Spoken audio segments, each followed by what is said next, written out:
Forget it. The Flamecast!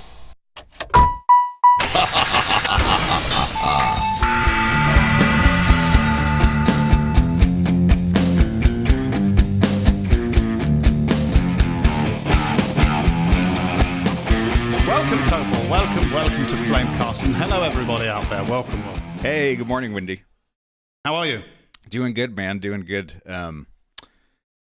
Yeah, it's 4:30 a.m. for me here. Ooh, yeah, I woke up time. at 10 p.m. and I just couldn't go back to sleep. So Crazy. yeah, That's insane. yeah, but doing That's good insane. otherwise. I don't do well at 4:30 a.m. That's for sure. Yeah, it depends for me.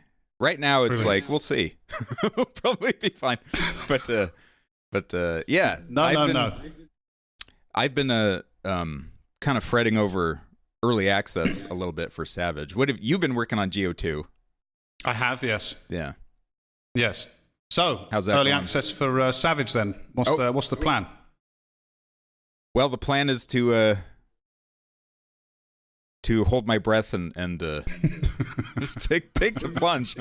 Here's the thing that and I've talked to you a little bit about this as well as a couple other people, especially in your Discord too. I gotta say too, the guys in your Discord are hilarious. It's Yes, a lot they of fun are. it's a lot of fun to hang out in there. So It's crazy. If you guys know what's good for you, you should go join Windybeard's Discord. But Excellent. Yeah, links in the description. yeah. So a Steam summer sale is coming up.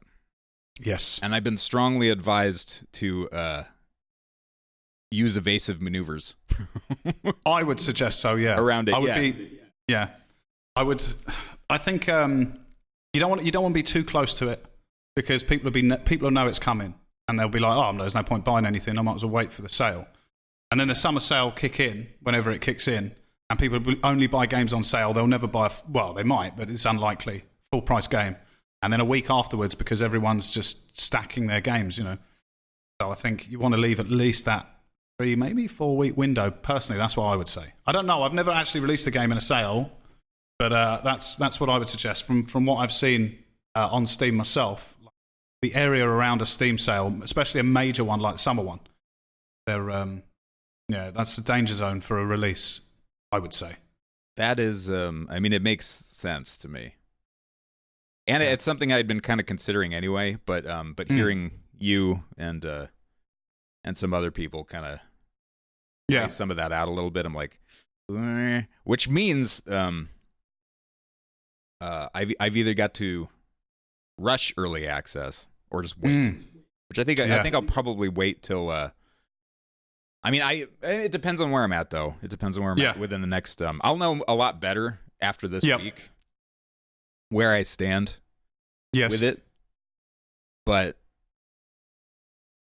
so I was going to try to. We're not supposed to disclose the Steam summer sale dates, but I was thinking mid-June or so was when I would pull the plug on the thing. Yeah. But like you said, like people are anticipating this thing, so they're that's the problem. Not going to be willing to really, especially drop money on an early access game. The whole point of the early access thing would be for me to let people pay for the game who have been asking to pay for it. So yeah. Well, that makes sense. If people want it, you know, and they're willing to buy it, and they want it in an early state, and it's good for everyone, I suppose.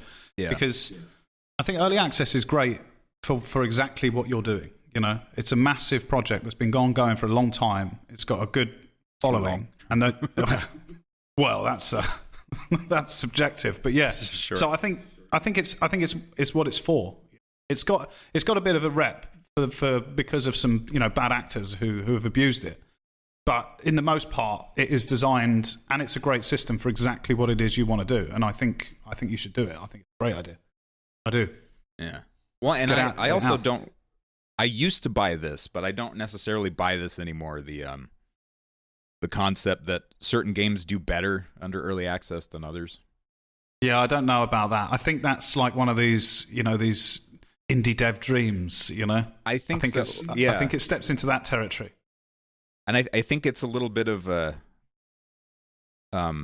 like a skewed perception, sort of, where it's like, oh, of course this kind of thing would do well under early access because you're buying into a thing that's continuously growing, and there's some wisdom in that too. I think there's some like this is what A looks like, so B must look like this, and this is why the two don't necessarily. I think it's perfect for massive projects that that in early access or not, they're still fully playable. They're just getting towards the end, or for things like like Factorio is like a perfect example of or a Minecraft style thing, or where the actual mechanic itself just gets better over time. It's still fully playable and enjoyable, like your game. It's not like when people chuck up an early access and you're like, well, it doesn't even work. What's the point in this? I've played it for 10 minutes and then it just comes up, thank you, more soon, and you think well, no. But if you're talking about a serious game, that's got a ton of content that people can enjoy, then that's fine. That's what it's for. Well, and certainly Savage is going to have some of that. If I do early access, it's going to have like a point where it's like, well, the rest of the content's not here yet. Yeah, but it's not going to be in 10 minutes time, is it? No, it's like a good 10 to 15 hour. Well, that's probably right now longer than most games. Yeah. So yeah. So for most people who will play it, probably not most, but half won't even get that far. They'll enjoy their time with it. That's what I've always known. But then, of course, there's that thing in me where I'm like, there's the principled part that's like, well, it's like I've got two principled parts, sort of knocking heads in me right now, where it's like, you should only ever sell a thing that's done and good and finished. And it's like, well, to make a thing, you kind of have to get, A, drum up a little excitement around it. Yep. And B, probably get a little bit of more of a cash infusion. Yeah. This stuff isn't just made like, magically. Yeah. Well, I appreciate that, and I kind of agree, but I think that's just it's kind of like a fairly old mindset. I think especially with like entertainment software and things like that, software in general, it's not a case of people don't care if it's finished as much as long as it's usable and enjoyable. Well, and the nature of the thing too, like Savage is just so like retardedly large. Like I didn't realize what I was doing, until it's too late. It's like, oh man, there's all this extra shit that I haven't put in there yet, and it's kind of the hours growing late a little bit. And there's the aspect of it too, where it's like you could wind up getting more eyeballs on your game and growing a stronger community around it, stronger player base. That you wouldn't be able to otherwise if you didn't do something like early access. So I don't know. Like I look at it from that angle anymore now, where I'm like, why not just do it and get more feedback? And you could wind up improving the thing and maybe getting some more ideas. I don't know. 100%, mate. I think it's perfect for it. I do. I think it's the best thing you could do is get it out and get it in early access.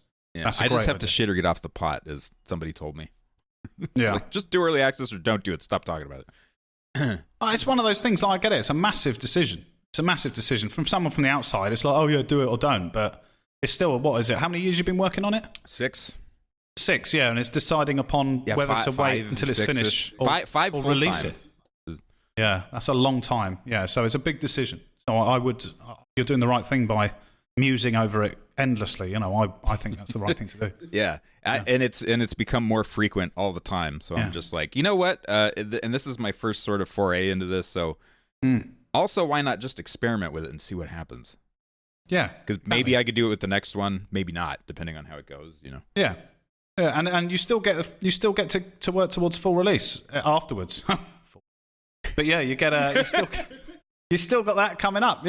Yeah. So it's I don't think I can't see a negative to it personally. I can't see a negative to it. Yeah, for somebody my size, and I'm not just talking about being 30 pounds overweight or whatever. For a fat ass like me, no. For an operation, with my scope, like this kind of makes sense to me. It does. And people have been doing it forever. It's like people have been doing shareware and freeware, and then the game changes, and then they do their retail release. It's just, and they sold fucking shareware discs and stuff. So I don't know. You've got to think about other ways. If you're giving out testing privileges through Patreon or through other support mechanisms, it's no different.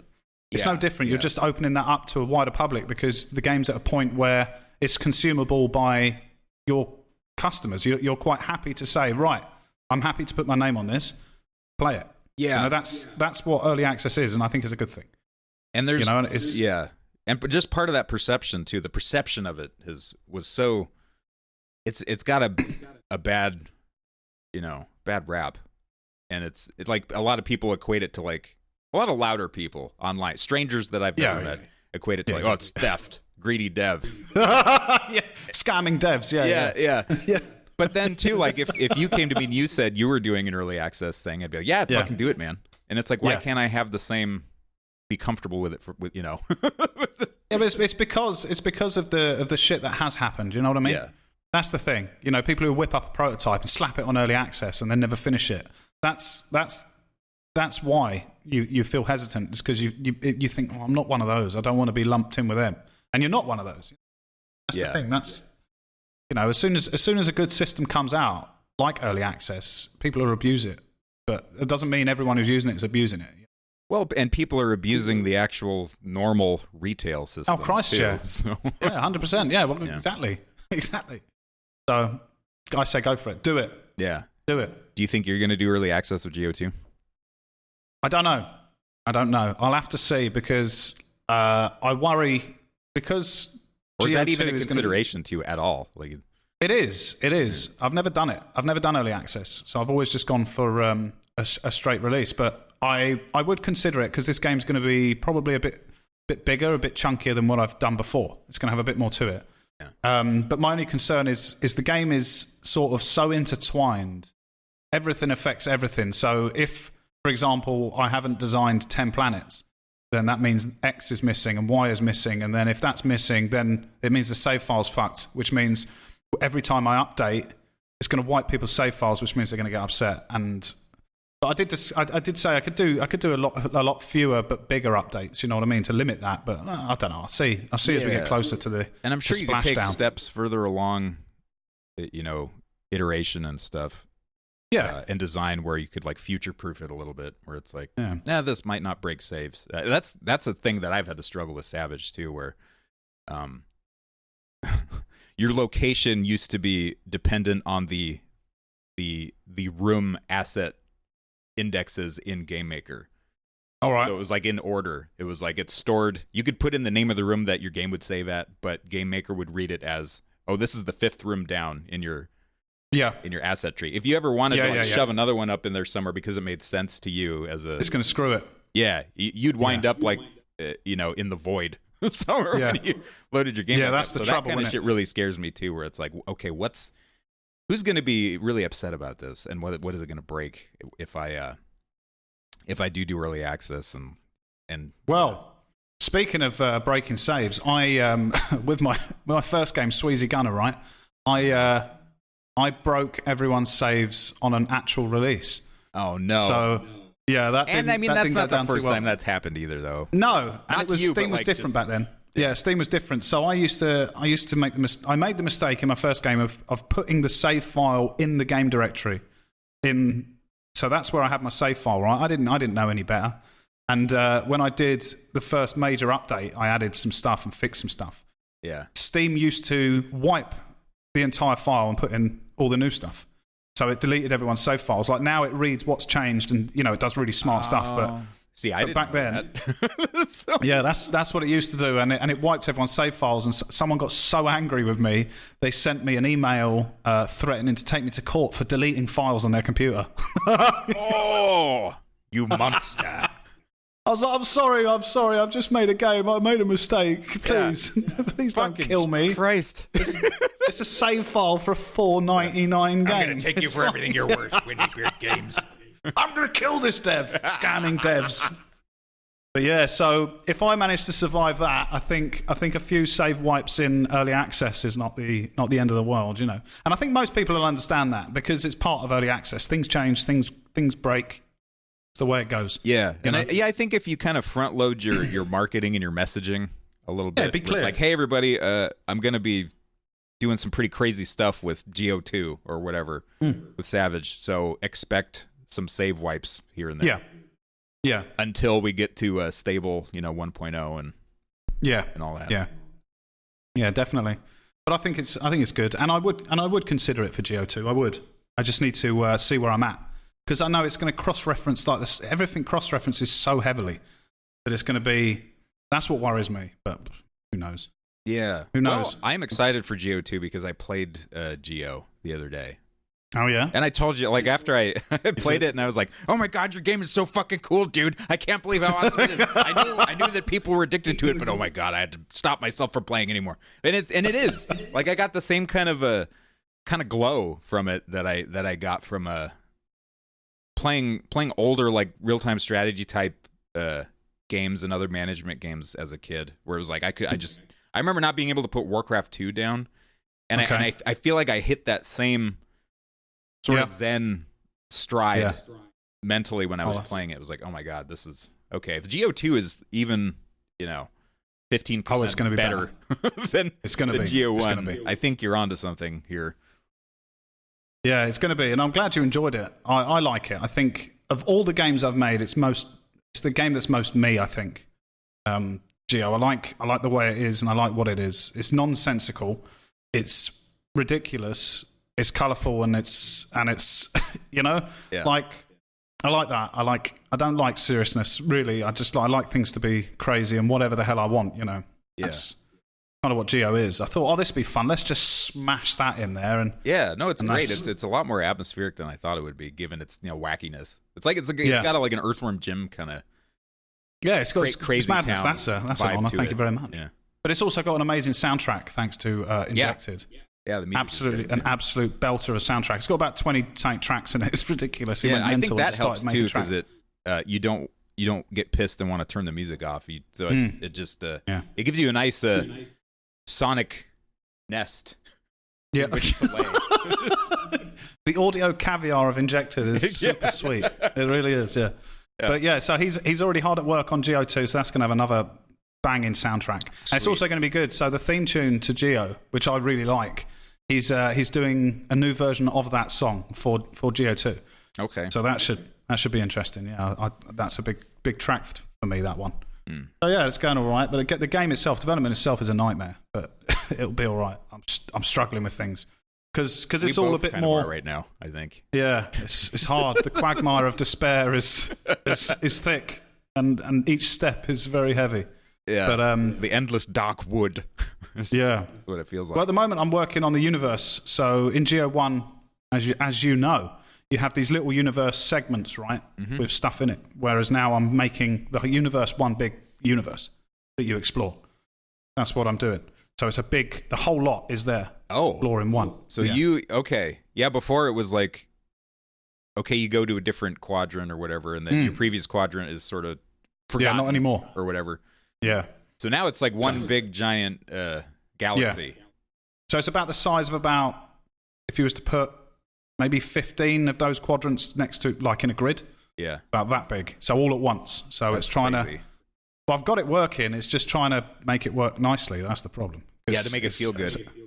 It's a lot. It's a lot for if everything I do has to be done right, or else it's really laggy or it breaks, or because it's just so much data and got to be careful. Well, have you tried Godot? Oh yeah, it's Godot. Fix all your problems. The only way. Well, it's right. procedurally generated, right? It won't be in Geo 2. The universe is hand designed. So the idea is because this is the thought process. So Geo 1 had random segments, right? But the stuff that was in them wasn't so random. It was random, but it was still from a set. Right. You know what I mean? Yeah, yeah. So having a giant universe is still going to take God knows how many hours to get through that entire universe. So the lack of random's not actually going to be noticeable. If anything, it would be to a detriment to the universe, because it means that I can lay it out in a really cool and interesting way. I can add, taverns and space taverns and crashed vessels and all this stuff I'm going to have out there to find. Loads of little stories and characters to find. And secrets. Yeah, loads. Like you can do secrets if it's not procedural, instead of it being like, this 0.00001% that this thing would appear. Like now you can actually engineer a little, somewhat of a path. And I can use that, the randomly generated stuff elsewhere where it's a lot more valuable. So the actual planet drilling itself is going to be a lot more, it's going to be pretty much the same. As the first but it's going to be an absolute ton of events. That's the idea. So where you find things or weird stuff's going on or something unexpected's happening. I couldn't believe and there'll be like a .001 chance of finding like a giant squid in a cavern that gives you know what I mean, stuff like that. Yeah, that's exactly what I was thinking. I couldn't believe in GO1 when I left the tutorial chunk. Yeah, and I made it to my first. I haven't gotten through that first part yet. The tutorial chunk was actually pretty dense, and like I was there for a while, but I didn't, not like in a bad way. But then I got to the actual game, and it was like, there's shit tunneling through the earth, and things bouncing around that can kill you, and like all this crazy stuff that I had no idea existed in the game. So I was like, I wonder what else is in here. Well, that was the thing with GO1. I think the monsters and the aliens were a good idea, but I did it wrong. I didn't handle it right. I don't think they're bad. I just think it was like in the starter quadrant there was none, and then all of them. That was it. there was no gradual. There was no change depending on if it was a fire planet or something. Didn't ease you into it. No. But it made for a nice surprise, I'll say. Yeah. So that stuff they will be coming back, but it will be different. It'll be different, but it's the same. It'll be. Windybeardgames dumbs down GO2. Yeah, well, I've got to make it accessible, haven't you? Yeah, you've got to make it accessible. Yeah. Right. So that's so what you've been working on with Savage anyway? What have you been doing? Specifically, I've been redesigning the title screen. Oh yes. The other one looked like garbage, and I want it to look like not garbage. Okay. When I'm asking for money. A noble thing to do. I like it. I think so. Yeah, it needs some gussying up, I think. And I've just for a long time I've haven't been too happy with it. So it feels like a little bit of like spring cleaning and the dev form. Well, it makes sense though. When did you make the original? The original title screen I think I had in 2014. Jesus Christ. Well, there you go. That usually happens. See, it's a weird spiral. It's a weird spiral. Stop there, because by the time you get to an end of a project, it happens with all my games. By the time I get to the end, I look at the very first things I did, and I think, them again. I need to do them again. Yeah. Title screen, 100%. Do the title screen again if it needs it. For a while, I've been at the point where any new assets, like new enemy sprites and stuff, I need to almost make them shitty. Just to match the earlier stuff, It's like I have to make them look like they're in the same game. Well, that's the dangerous spiral, I suppose, of indie development. A lot of people fall foul of that. It's the whole, I start here, we go round, I'm so much better, I might as well redo all this. I'm so much better, I might as well redo all this. And, you know... Yeah, you got to draw the line. Yeah, you do. Line must be drawn here. Exactly, yeah. And get it out. Get it out, Tobor. Whip it out. Yes, sir. Yes, sir. And see, I think early access is going to do that for me a little bit. I think I've been stagnating so hard. Yep. And I've hit quite a few burnout speed bumps. Yeah. That I kind of need. I need something that keeps me a little more awake, like the panic of a game being out in early access. Yeah, exactly. It's a good fire to have, though. Yeah. It's a good fire to have under you. That's what I think, especially for that final push. The last 10% is the hardest, by a large margin. Yeah, I think I'm close. Like I'm pretty close to it, where it's just a matter of doing some more levels and putting some more junk in there that already works. Yeah, So I think if I'm motivated by having the sword of Damocles that is early access over my head, the theory is that I will fly. Yeah, well, good. I think you will. I think once you get it out, it will give you a newfound sense of, like a reason to really push for that final release, so you can put it to bed. Yeah. Good. Well, I wish you the very best of luck. And anyone who is watching this, make sure you wishlist Tobor's Savage Shards of Gosen. Yeah. And treat yourself to buy all Windy's games too, because they're. Why not? It's not like I was surprised that they were good. But people always say that to me. Wow, I played it and it was actually good, and I'm like, yeah. Well, you never know. It's the fucking the dude with the soul patch and the beanie who's like, hey, check out my band. Yeah. Check out my band. And I play keyboard. And you listen to it, it's like, fuck. Yeah, I know what you're saying. Yeah, am I going to play this and just have to say it's good? Yeah, like, and then you nice? work with the guy, so you got to see him every day. And it's like, hey, did you listen to my demo yet? It's like, I don't know. I dropped it. I got to get it. I dropped it down the back of the sofa. I'll have to dig it out. yeah. And it's like, you turned it on, and it's like, beep, beep, beep, beep. Oh yeah. It's like, and the guy's off key and shit, and it's like, and the recording's terrible, and it's like, we didn't have a drummer, so we had my dog make sounds in the background. We didn't have a drummer, so like we got my dad to play, but he's like 85, so he's way into Rush, so like, so like he loves drums and fuck it up. No, I get it. Yeah. Say you never know, but I was not only was I like pleasantly surprised, I was like, oh, like I want to play these some more, and I actually hope he makes, like Sweezy Gunner, for example. I was like, I hope he makes a sequel to this, because there's some magic. There's magic in there, in that hat. There is some Sweezy love out there. There is Sweezy Gunner love. Yeah. But it's like I said, I think I said it to you, I don't know if I said it on the Flamecast before. I don't know. I've lost all track of who I am, where I am, and what I'm doing. But every time I think about Sweezy 2, like I would love to do it, it starts turning into something else. Because, I don't know. Maybe. I think I'd love to do another game like that. Yeah. But I have one in the old brain box to go. After GO2, perhaps, but it's out there and it's unusual. So that's exciting. I like to mess things up a bit, twist things around. Mm. What I enjoy. It's what I like, Tobor. Perfect. Yeah. And that's I think that's the key to all this shit. Is you are your best dowsing rod for what will do well. I think. Like if you genuinely like games and like playing them, and you're working on something that you actually want to exist so that you can play it yourself. Yeah. I think that's really the only sure thing you have. Yes, 100%. Amidst all this, oh, you got to put your name in your game, or you got to here's a list of things that we did for for downhill outer space nude cyclist race Deluxe. monger. Yeah. Doesn't sound half bad actually, but it's like something that's like totally not something you're working on, and you're totally not those guys, and you're totally not they're the guys with the demo tape. Well, this is it. It's like a level or the connections. Working backwards and breaking down how something was successful is only relevant to how successful that game was for the most part. There's certain things you can take from it. Yeah. But it's all time relative and market relative and everything else. There's so many factors that are never taken into consideration, I think. Yeah. It's always boiled down to, especially when you see people discussing successful games, it's always boiled down to what platform they released on, who they spoke to, and how many tweets they did or something like that. Do you know what I mean? It's not like all the other factors in there are never considered, because considering those is upsetting. You know what I mean? Yeah. Like so many things can factor into whether a game like explodes.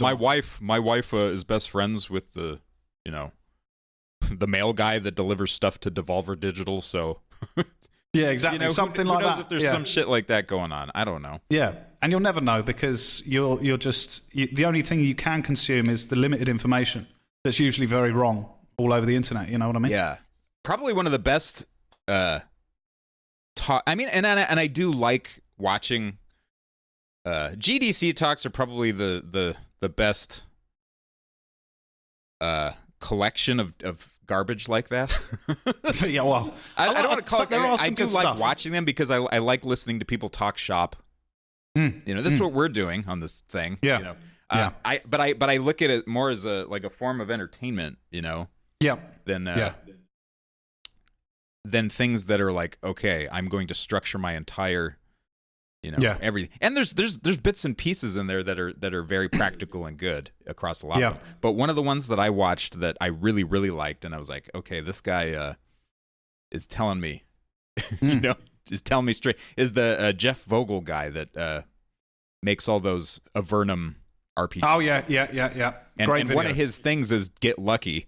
He's like, you just have to get lucky. Recognize that something might be happening that might make you lucky and might be good for, knowing the Devolver janitor or whatever. Yeah, it's like maybe 100%. Execute on that a little bit.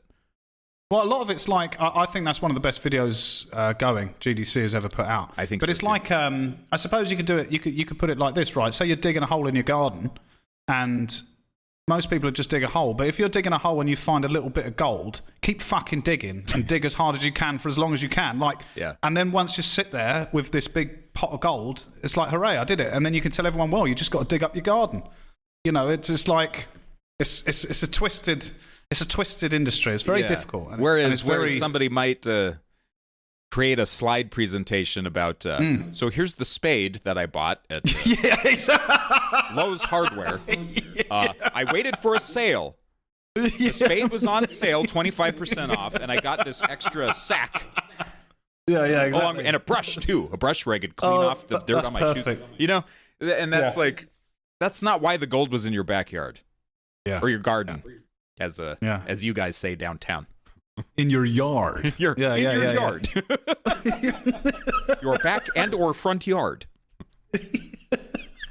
So well, it's a funny one. I think it's hard. It's hard. I think, and I think a lot of people out there I assume mirror my sentiments towards it all, but it's the whole outward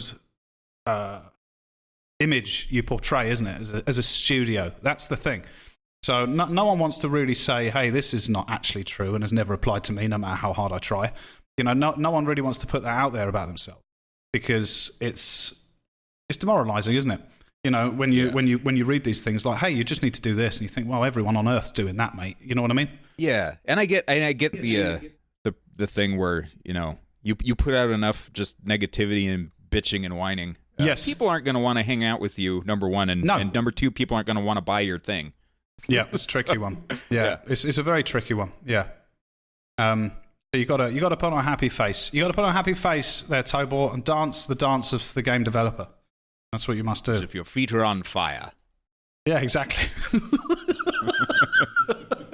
Dance to the rhythm of the flame, Tobor, as we know and we love to do. Rhythm of the flame. Speaking of great games, Tobor, we have chosen this week, ladies and gentlemen, to play an indie game that has probably been overlooked by a lot of people. It's called Thy Sword. Thy Sword! Yes, Thy Sword indeed. Such a good name. Yeah, it's a great name. You were the one who said play this, didn't you? You were the one who picked this one. Yeah, I had been watching a guy on Twitch, Dying Camel, he's called. Speaking of positivity. Okay. he's a funny guy. He has a I love watching him because of the stuff he plays, but he's got a real kind of, he mostly plays retro stuff. But he's got a really funny attitude about just how he kind of runs his channel and stuff. It's very like, get off my lawn. Like, he just plays the games, and but he's funny about it. But anyway, he's a big fan of this game, and and I had seen it pop up on, you know, my recommendeds and stuff like that, but I never really gave it a shot because I get kind of picky with pixel art sometimes.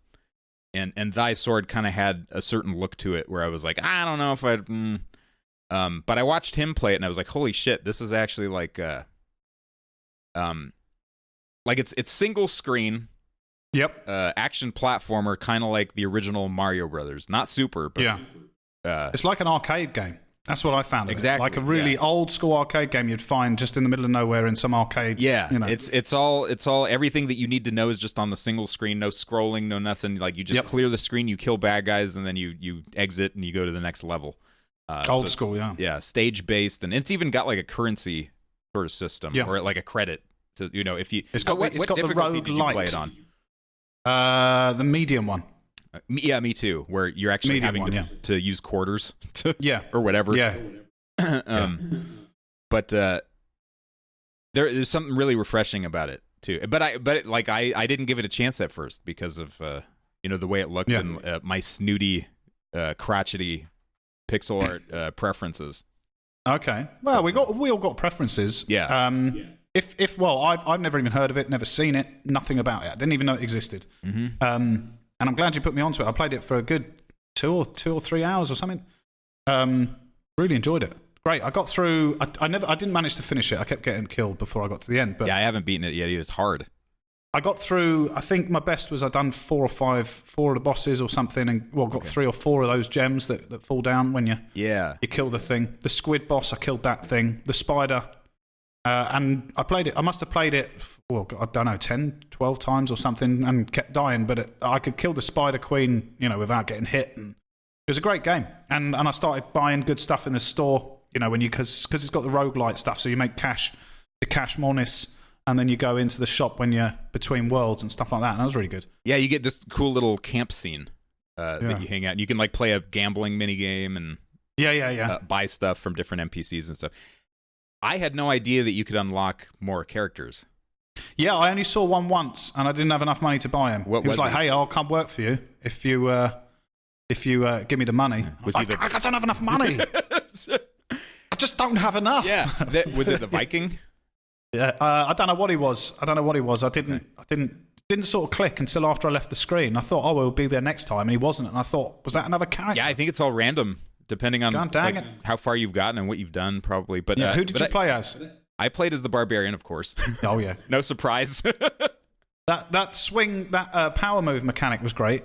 Like the preset distance spin swing thing was great. I got good at that. I got good. It was so satisfying. Yeah. What I would do is I'd bait enemies that are on one level. Like I'd hit them and I'd fall down. Yeah. And what they do is they drop down, and I was like, okay, get ready. Get ready. Kadoosh. Yeah. 100%. Yeah. That's exactly it. That's what I was doing. Great game, though. I would thoroughly recommend it to anyone. I can't remember how much was it anyway. Do you remember? Simple, but very challenging to get to grips with how satisfying it works. as well. Yeah. On the characters, too, I ran into one in the middle of a level. Okay. Like I was, running around and I saw a guy. I thought he was an enemy, but then he stopped and he was like, I'm looking for a hero. I'll pledge my sword to you. And it was like, I didn't have to pay for him either. And I unlocked a new character. And he's like, excellent. He has like a quick rogue type character or something, or like a there's some really cool little micro events as well that I noticed. Like you get the keys from the crows. Where you open the chest, that's great. Or they sod off if you don't kill them. It feels like shooting the golden flying saucer in Space Invaders or something, getting extra points. Exactly. Yeah, and there was another one I had where I went on and there was some woman on fire tied to a stake, and I was like, "What?" And it was like, "Quick before she burns," and I'm like, "Oh God!" Oh, the game is so misogynist. And just the flames are just creeping up this poor woman, and then I managed to save her, so that was good. I was thinking, well, it's dark. But it's good. I like it. I didn't realize that it was a timed thing, too, because I saw her. It was like, cool, there's babes that you rescue. So I went about my way, like, killing the enemies and stuff, and then I looked back over where she was, and there was, like, a pile of ash. Bless her. Bless her. Yeah. No, I managed to save her because I'm that kind of guy, but... Yeah. I just hate women. That's my... I hate them. Can't stand them. Straight up. But great game. I'd recommend it. Yeah. I enjoyed it. Yeah.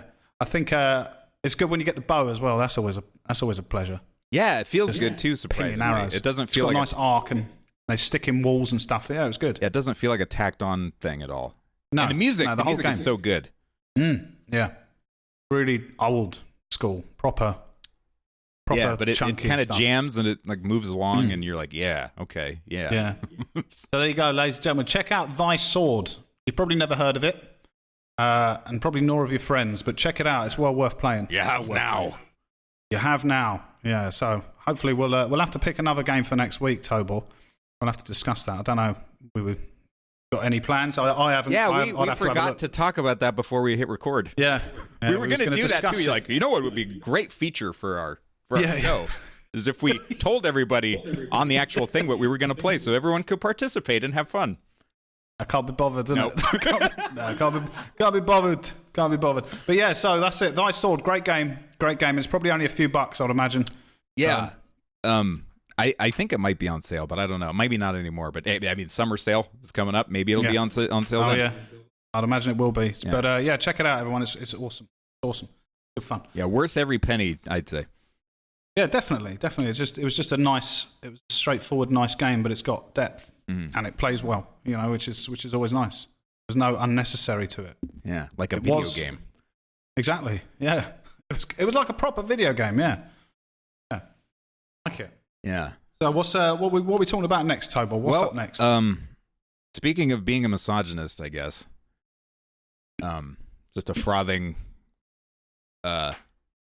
hopeless, dark creature. Is this the best a man can get? Yeah, this is the version of a best a man could get, I think. But brought to you by Xbox. Yes, of course. And Xbox. What's his name? Phil Spencer? Is that yeah. So the Xbox CEO is getting is trying to protect gamers from toxicity. Yeah, from ourselves and each other. Yeah, with his push for making everywhere so nice for us all. Yeah, and Apple so pulled safe. this not too long ago too with what's that guy's name? Tim Cook. No idea. Okay, well that dude was kind of freaking me out a little bit when he was doing a press conference because he sounded more like a preacher than a person that makes things that you wear on your wrist. Oh yeah. And when you I think people mesh those people together, tend to forget, don't they, what they are doing? You know what I mean? Yeah, and I get it. When you're that successful and everything, and it's like you kind of feel like you've got some clout, and you can kind of make the world a better place. You know? Yeah. Like I can understand that, and I can get behind that, but like, I think it's a tricky one. I think that's why you get like Brad Pitt pop up on your TV telling you to stop using plastic bags. You know. Because you kind of forget, they kind of think, well, everyone listens to me and cheers towards me. He holds up the poor dead seal that was strangled by your... You did this. Yeah, you did this by throwing plastic bags into the ocean. You did this. We can all do our part, to prevent this. If you just stop being a wasteful asshole. Yeah, exactly. Be more like me. Yeah. Be super rich and fly here on a jet. Who was paid however much to do Whose carbon footprint is probably in the top 0.1%, you know. Yeah. Flying in jets and driving Ferraris. 8 mansions. But that's another story for another day. Yeah. So the Xbox CEO is getting super fatherly about the entire gaming scene. What do you think of this, Tobor?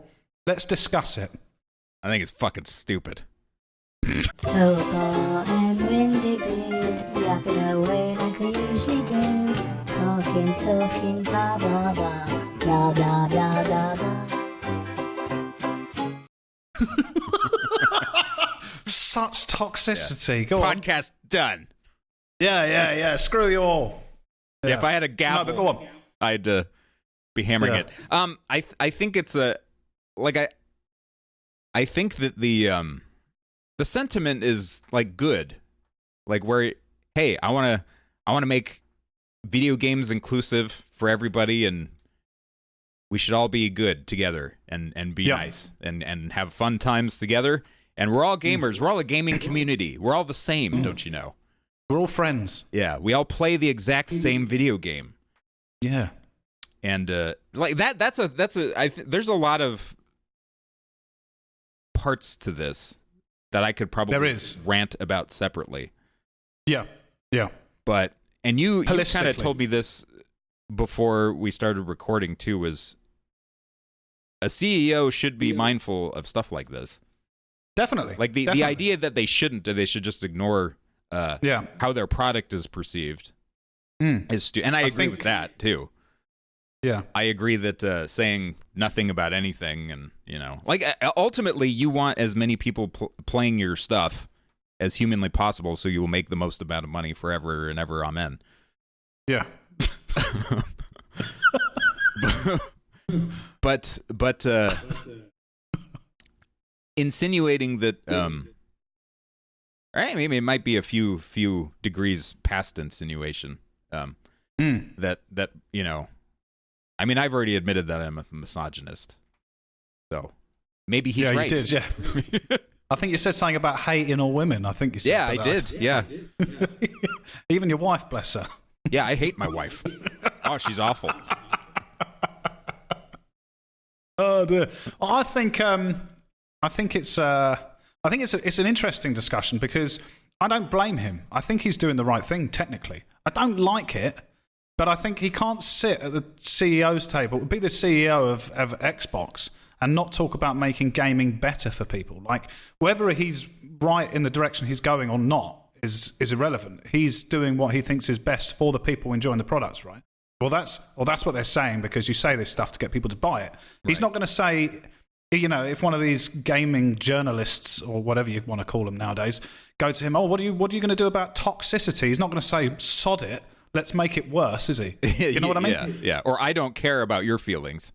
Yeah, exactly. He's not never going to say that. this. Yeah. Even if he thinks that, even if he thinks I couldn't care less as long as you're buying my games, which is probably what he actually means down. As most, that's probably, he's like, I haven't got time for that. But it's still a good thing. It's still a good thing. It just depends how far it goes. That's the issue. That's the major issue. Is that's what I don't quite understand just yet is what any of this really means. Like what the hell? What's the actual solution to these? In my opinion, largely issues. Imaginary problems. I think they're largely imaginary. I think they are, and I think it's the whole case of people being offended again on behalf of people who probably don't give a damn. Yeah, and the people who are being offended aren't buying video games anyway. Yeah. Now, of course, there are exceptions. Of course there are. Let's set ourselves up for a good defense here, Tobor. So we don't want anyone to be upset while playing games, getting abused, or in any way walking away from a video game feeling oppressed or upset. I don't actually hate my wife. Of course you don't, Tobor. Of course you don't. I don't hate women. Do I. Yeah. That was a joke, and I don't want anybody who wants to play a game. I want them to be able to play a game, no matter 100% who they are, or what they look like, and But I think it brings into the discussion like the Sekiro discussion. I think it borders onto that one. This is almost Sekiro Part 2. It almost is, but it's a bit more far-reaching, I think, because it's made its way up to the CEO of probably one of the most influential tech companies on the earth. Yeah. Right? Yeah. And they're now starting to consider moving their entire direction to placate the very softest in society, right? Which is all right. Which is the most. It's still insulted. Entertainment. It's exactly. At the end of the day, sometimes you want to play an online game and argue with the person you're trying to hunt down and shoot in the face. It's fun and it's funny, right? Yeah. Whether some people don't like it, then turn off the mic, right? Turn off the headset, whatever you want to do. And I think that's the issue, because even you take it out of video games and you just look at sports. Just to stop you right there for one quick little. You're talking about shit talking, right? Yeah. Smack talk. Okay. Because your mic cut out there for just a second. So. God damn it. God damn it. Well, let's just address that anyway. So we got an issue with my mic. We're trying to figure it out. So hopefully it won't be going on forever, but we'll see. It cuts out every now and then, doesn't it? Oh yeah, this one you guys might not actually hear or not hear the mic. Who knows? Cutting out because we're recording our audio locally now, and I'm going to try to mash them together. So it see. might be awesome, maybe not, and you'll be upset and frustrated and feel a little bit of a misogynistic rise.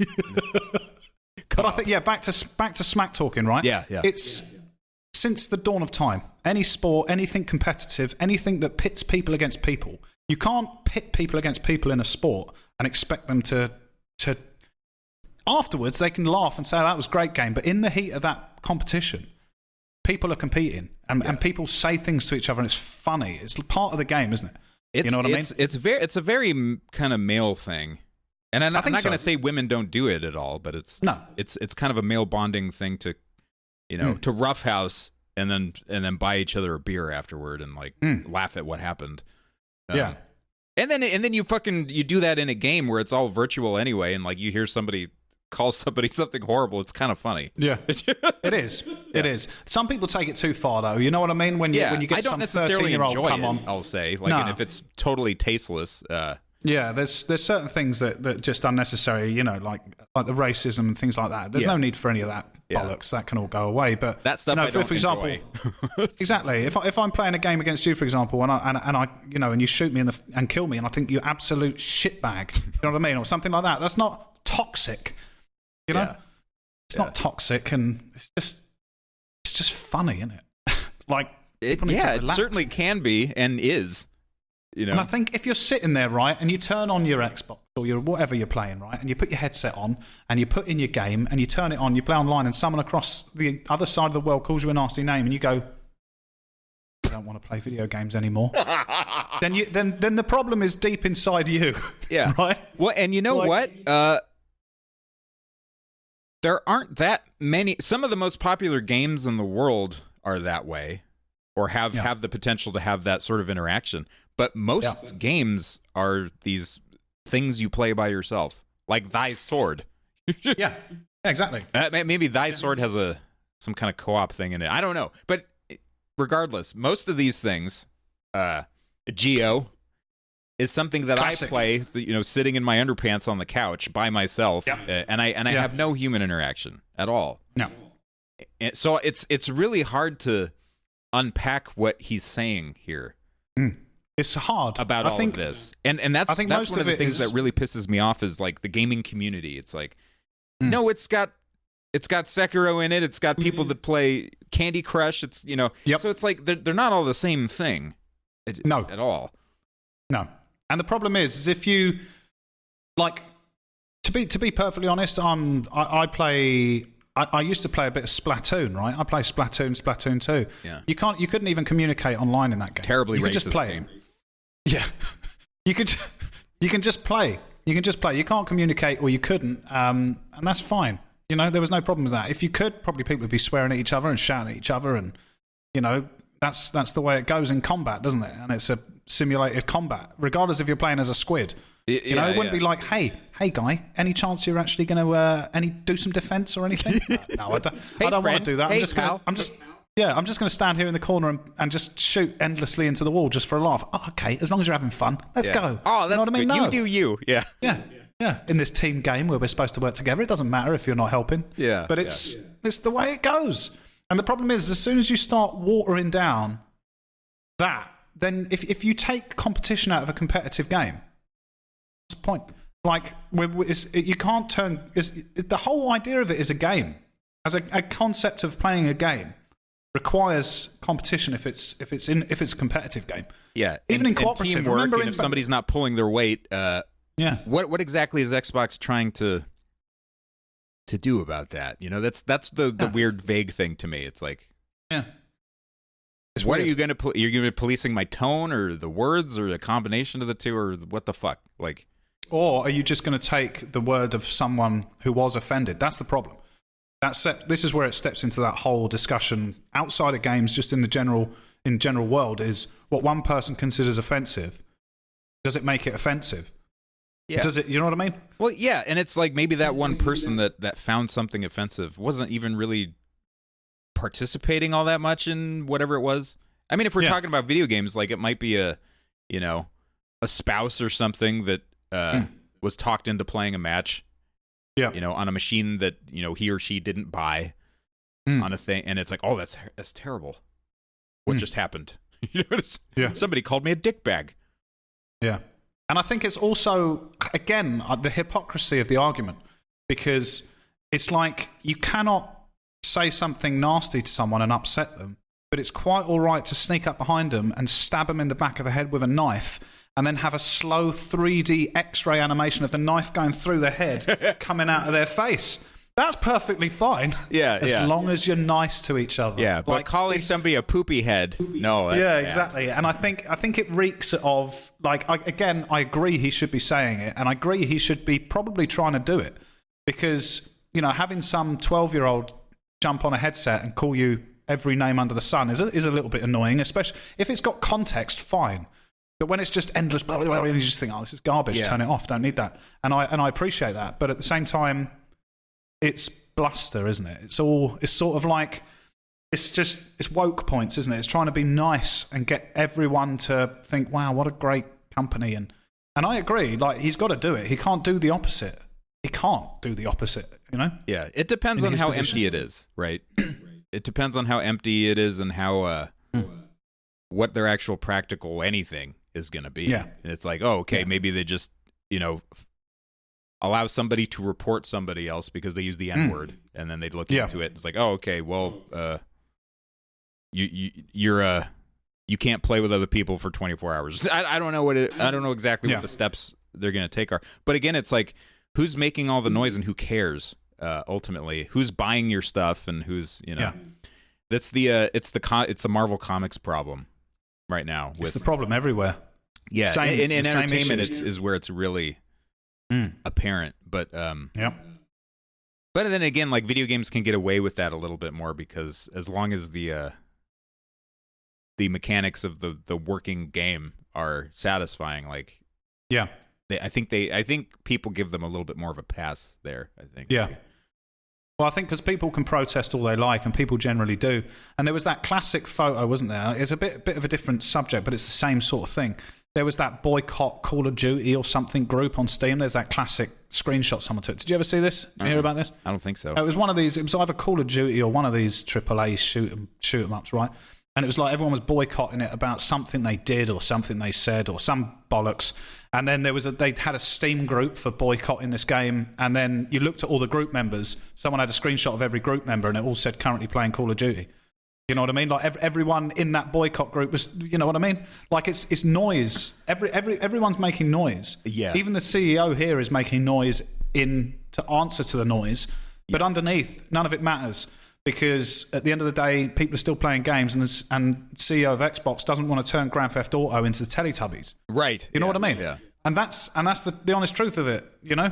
Because, you know, you look at Grand Theft Auto, it's probably one of the highest grossing games of all time, right? It's online isn't it? It's like billions. Mm. And it's a game about stealing, killing, raping, the beating people highest up. grossing piece of entertainment. Yeah, like and it's probably the most movies, violent, whatever. vicious game there is. About crime and... Yeah. It is literally a crime fantasy simulator. Yeah, exactly. It's be an arsehole simulator. Yeah. And it flies in the face. And this is the thing. It's the money. Money talks. It's not the few people who are screaming loudly from gaming outlets. You know what I mean? Mm-hmm. It's just people are buying it because people don't care about this stuff in general. But, you know? Yeah, but my point was, like, money talks, yes, but I just don't want to see the same thing happen to this stuff that's happening to Marvel Comics. Like, to them, they're kind of the canary in the coal mine to me, where their, sales are down like crazy, and like they're tanking their properties, and they've got the movies to lean on for now, but for now, yeah, the comics themselves are like a trash fire. So that's my only thing. Like if this sort of stuff is enforced and it's catered, they start catering to the people that aren't actually buying any of it. It's like, yeah. No one really wants to be mothered by a corporation. That's the problem. Oh, that's another. Don't fucking tell me what to do after I bought your $300 box. Like, yeah, exactly. It's weird. Like, I get the sentiment, and it's the right thing to say, and it's probably the right thing to aim for. But the problem is, the people who will probably get into the company to work it will be someone who's done some weird social studies university course, who's offended by, someone painting something black. They find that offensive. You know what I mean? Like, that's the problem. Or removing swastikas from a World War II game or something, Yeah, something like that. You know what I mean? It's like, that's not offensive. There's a reason that's there. Like, it'll be soon it'll be like, oh, you can't actually... we can't make that video game because it's you're shooting Nazis, and Nazis are people with feelings too. Like that will be offensive. You won't be able to do that. So every character's just going to end up like the stock Unity beanbag, because it's just a cylinder. You know what I mean? That can't upset anyone. And as soon as you start ripping out the actual stuff that makes you think, oh Jesus, that was bad. You know what I mean? As soon as all that stuff is taken out of games because it's too upsetting for a few people, it's gonna do some serious damage to a lot of things. Yeah, you wind up with Demolition Man. Well, in real life, this is it.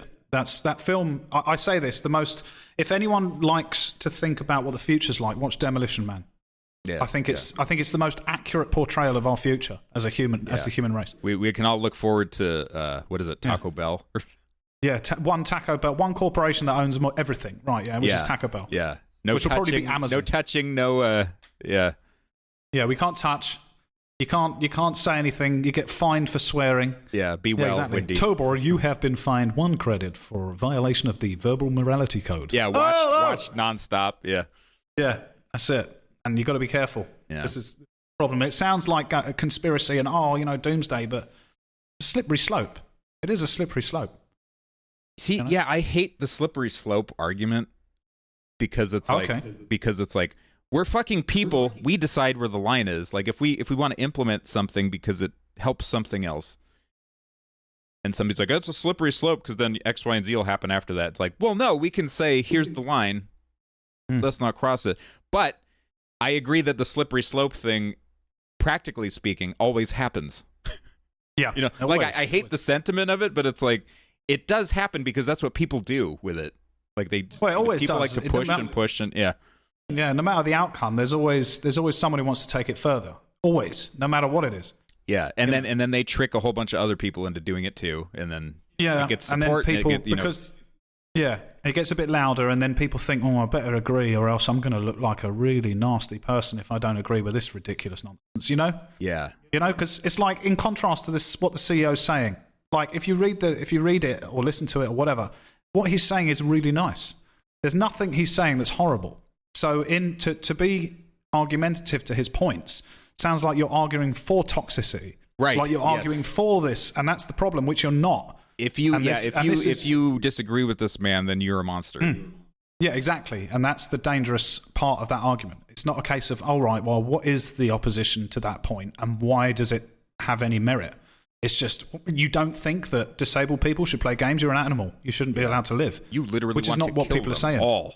Yeah, which is not what people are saying. Yeah, I think people are just worried that you can't. Everything's not for everyone, and we've spoken about this.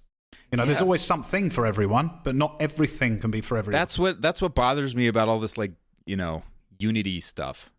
And I don't mean like I mean the community sense, where it's like, not everybody is the same, and this is actually what you guys are talking about. Not everybody just the gaming community. It's like, no, there's a bunch of people that play Bejeweled, and then there's somebody that plays retro games. Like it's not the same thing. And then there's someone who likes to be sworn at on Call of Duty, or and likes to be able to swear back. Yeah, they like that. It's part of the fun. Yeah. This is what people like. That's why they do it. Yeah. You know what I mean? Yeah. I don't do it, and I don't like it. No. I can't. I don't have the stomach to just shit talk strangers. I just think, shut up, will you? I ain't got time for that. Turn that off. Yeah. But I get it. In my younger years, when I used to play with my mates online and we'd play a team game, you would argue with the other team no end, and then at the end you'll be laughing. Well, and that was like we knew each other. So it was like you do the ribbing back and forth and stuff. Yeah. Well, it's an interesting future, Tobor. It is. And one that perhaps we will be on the wrong side of. Who knows? Yeah, we might be rounded up and turned into pudding. I don't know. Yeah. The only way to silence us is to destroy us. Toe the line or be erased. Yeah. That's the way it's going. Until then, Flamecast. Anyway, I think then in my final summarization of my thoughts on the Xbox CEO's decision, I think what he's saying is nice. I think it's hot air just to appease, the endlessly offended. That's generally my take from it too. And I can't expect him to tailor the speech to me. No. Because that's kind of what I'm arguing against a little bit. It's exactly. Everybody's and he's in the position where he's got to blanket it. So he has to say that. Yeah, he can't not say that. I think he's in a corner where if he has to say those things, he can't not anymore. Yeah, because it's just not worth it. Yeah, whether it happens or not, which I don't think it will. I think it's just in another part of the world. Oh yeah. This stuff is kind of a real thing a little bit in a different way. Yeah, it's in China. They're not trying to police gaming communities. What they're doing is they're just banning certain things outright. Yeah, and now it's if you're a developer and you're trying to get your game distributed in China, you now have to navigate a minefield of all of these restrictions and rules and things. One of the biggest shocking ones is no blood in your game. Never mind That's like a rating or anything. It's just games can't have blood anymore over there. Wow. No blood, no death. No death. No death, no mention of death in any dialogue or written text. Yeah. And for years it's been you can't depict skeletons or bones or skulls. I knew that one. Yeah, that one's been around for a long. World of Warcraft changed what happens on the Chinese servers. Okay. To show gravestones instead of bones. Oh, because you used to have little skeletons on the floor when someone died. Yeah. Didn't you? In China, it's always been gravestones, I think, something like that. Okay. So that's always been around, but they're. What? I don't understand that one. What's wrong with a skeleton? I guess it's disrespectful We've all got one. to ancestors or something to show. Oh, maybe Remains it's of a the cultural dead. thing we Like- can't understand. Yeah. Who knows? Yeah. Well, I think that's interesting. Yeah. I think if you went back 10 years, 15 years, it wouldn't be a point of discussion. It'll be like, well, if that's their rules, that's their rules. But I think now with the gaming industry in China can't be ignored as a developer. I think if you're making a video game and you're going to get it translated into one language, get it translated into Chinese, because if it's probably the same, if not bigger than the Western market, and it's only going to get bigger. It's going to eclipse the European and the US market. God knows how many times over. But in then the again, next 10 years. my previous argument comes up here is like, what kind of games though?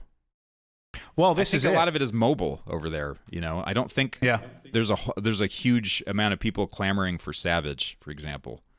But that's because I think this is. I heard this somewhere, and forgive me if I'm incorrect, but I don't think they've had gaming for a long time over there, right? So they've not had a mature. They don't have the gaming market as it is here. So they've never had the proper build up of video games. If since the markets have opened mostly to all the people there, it's been mobile games because they're cheap, free, and they're on a mobile device. Right. And it's largely a cultural and it's not a case thing. of they don't like it. I think it's a case of they've never been fed it.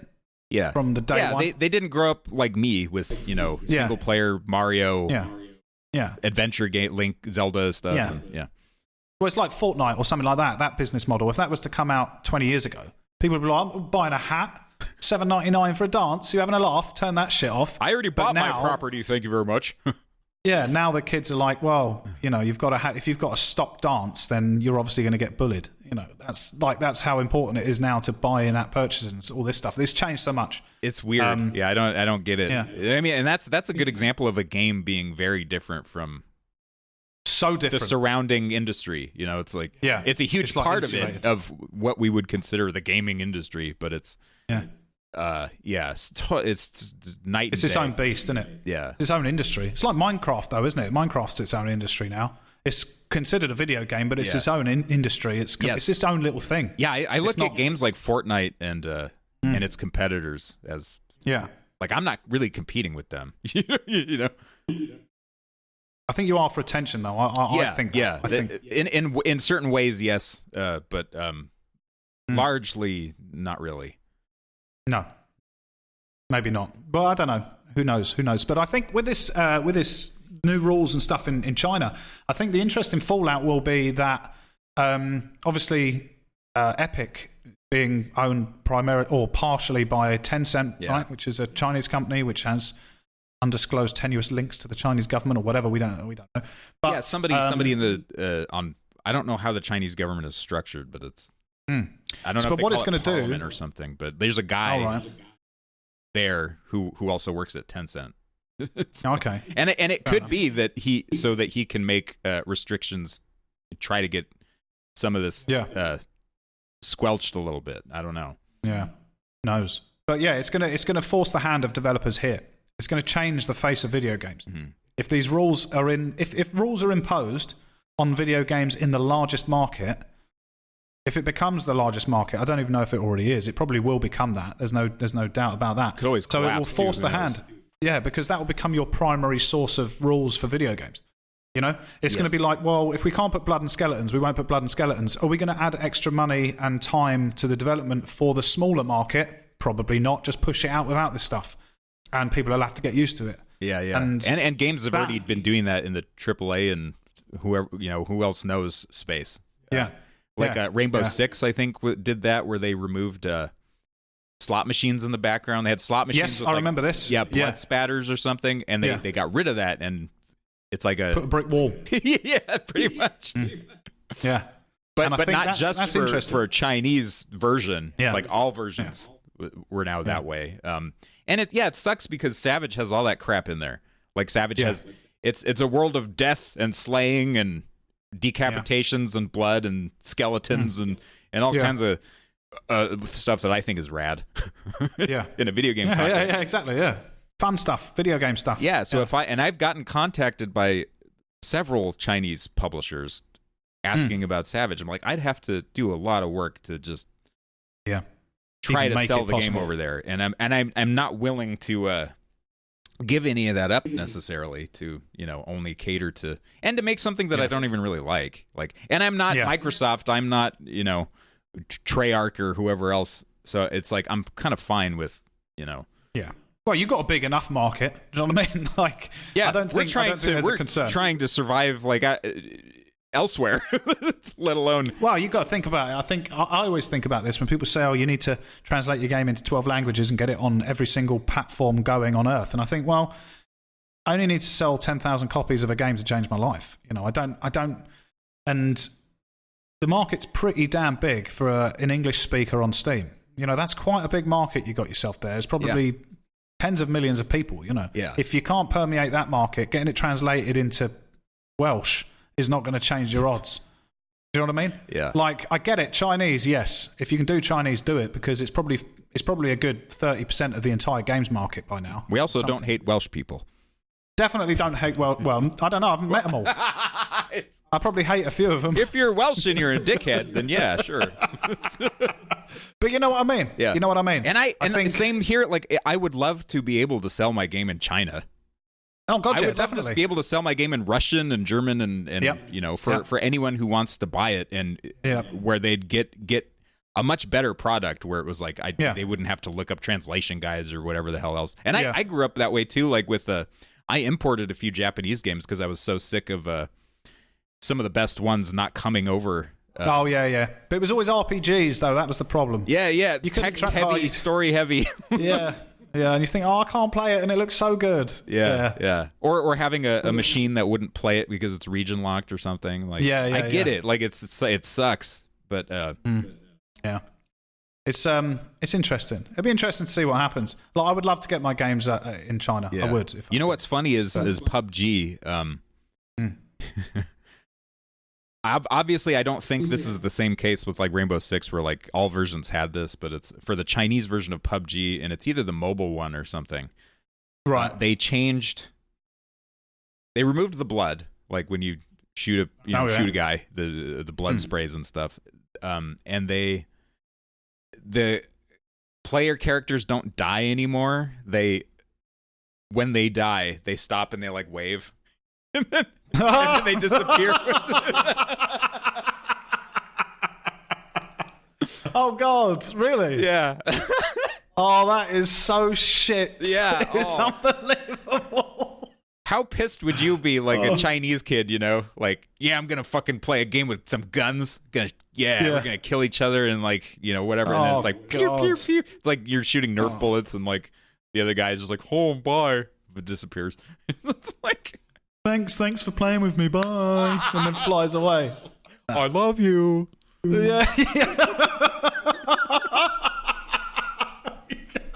Oh, that is awful. Kissing noises instead of bullet noises. Oh God, dearie me, that's funny. That is funny.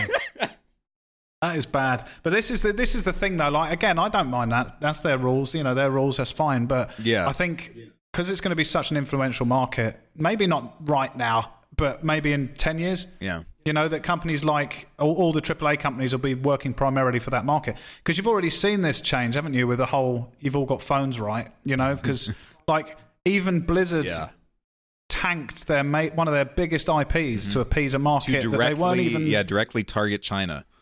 Yeah, because they don't care, because it's a business at the end of the day, and they don't really care if a room full of 1,000 people get upset. And how weird is that going to be to play a Diablo game without blood and skeletons? But I think it's going to be. I reckon, give it whenever it comes out. I don't even know. You'll be hearing things. It's probably be their most financially successful game they've ever made. Oh yeah, you watch. Yeah, by a large margin, and then they'll think, why bother even making a proper one? We might as well just do a Diablo Immortal 2. I don't think that there's going to be a Diablo 4 personally. Yeah, I do. I think there will be. Okay. Yeah, we talked about this a little bit last time. Yeah, I can't see how they wouldn't. Well, saying that, actually, no, you might be right, because they haven't done another World of Warcraft. I think they're going to get rid of that one.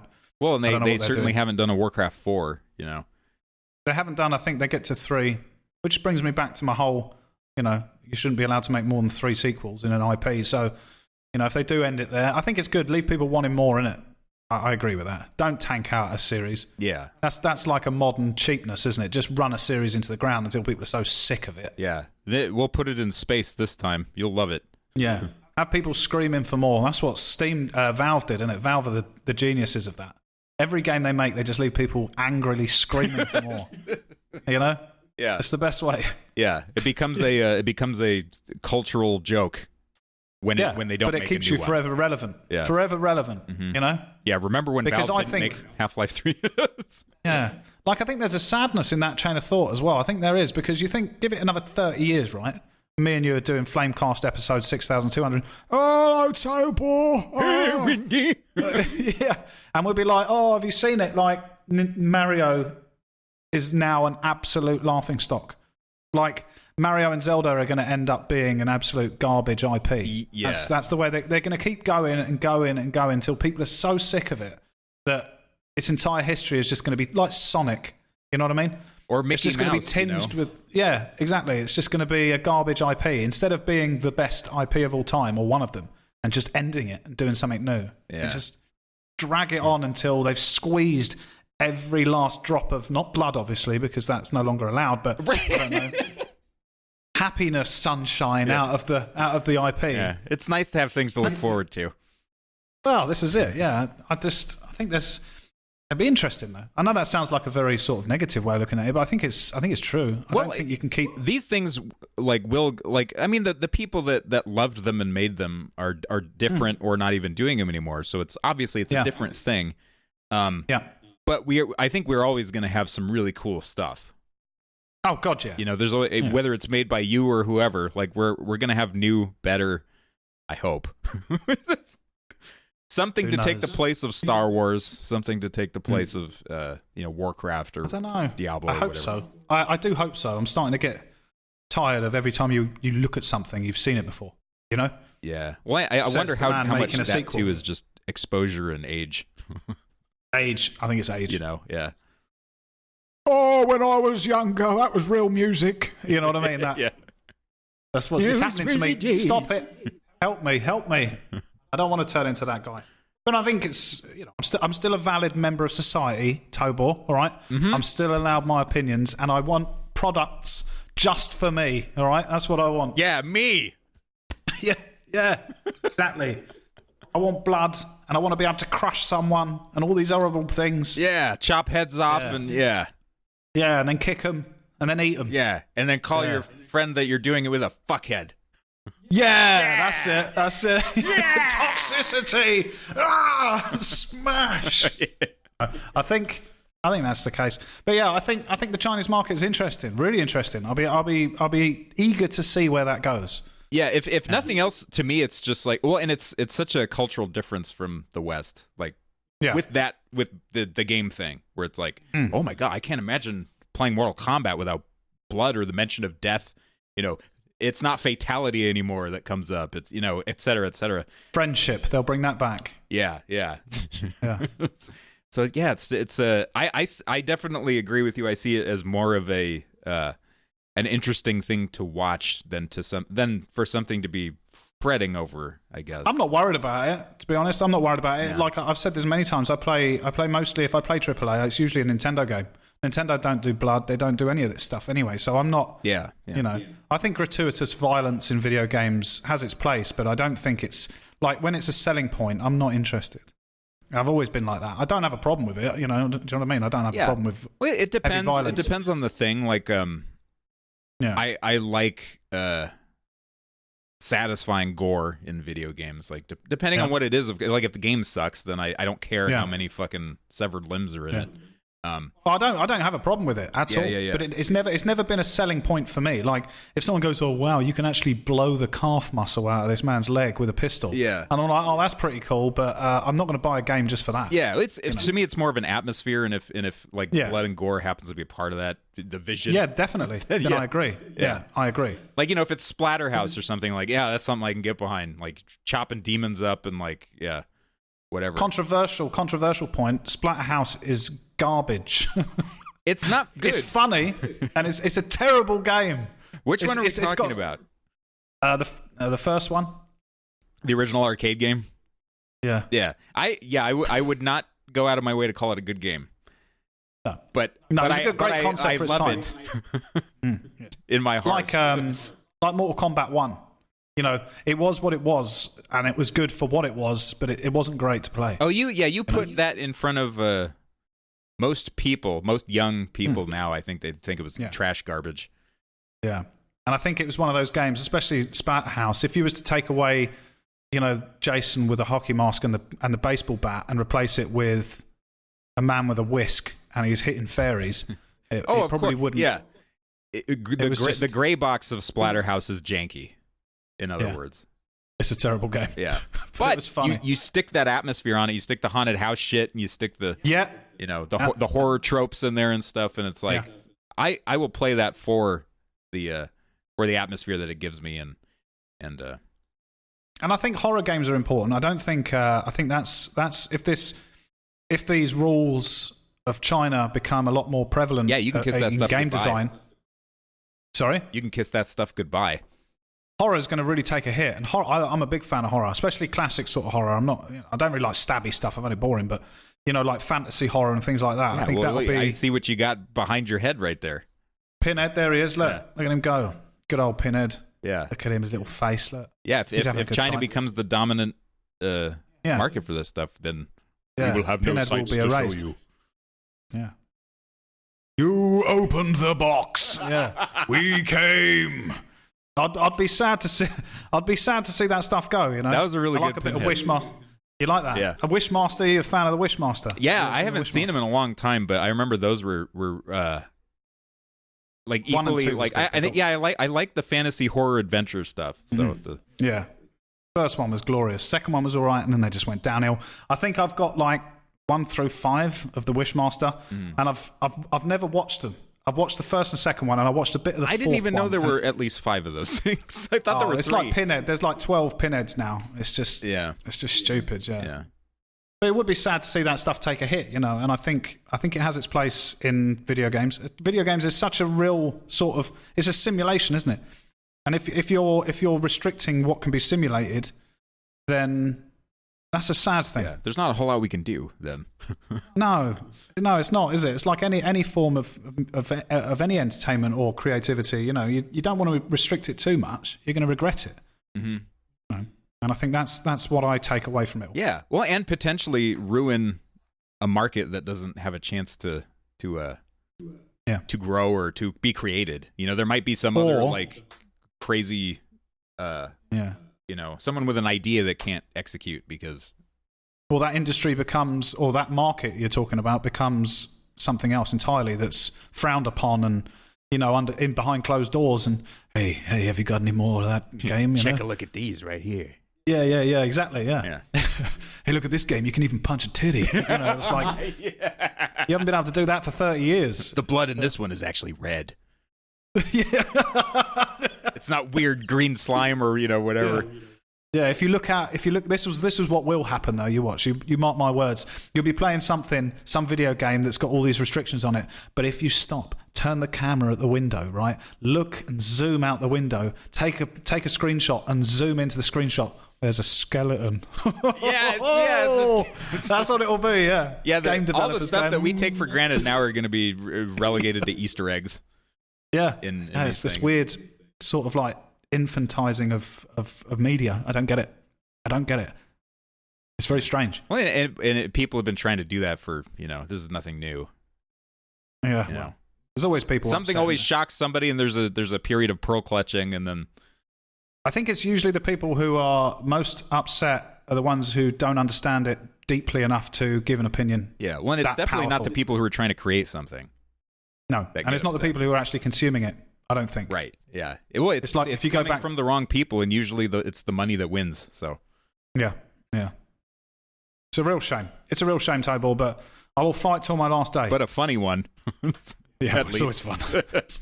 Whatever happens, who gives a shit? I'll be dead in 12 years or whatever. I don't know. Yeah. Unless Flamecast is illegal, we'll be bitching about it. So. Somewhere. Yeah. You'll be able to buy the cassette tapes on the black market. Yeah. Until we run out of tape, and then we got to start chiseling the podcast text into stone. Yeah. Oh, nice. Yeah. All right, well, that's the Chinese and Microsoft. I think that's just the standard conversation for the day. Yeah. So what's we're gonna have to pick another game, aren't we, for next week? We'll figure that one out. But I do think anyone who's watching should check out Thy Sword, because it is like, as we are both developers, me and you there, Tobor.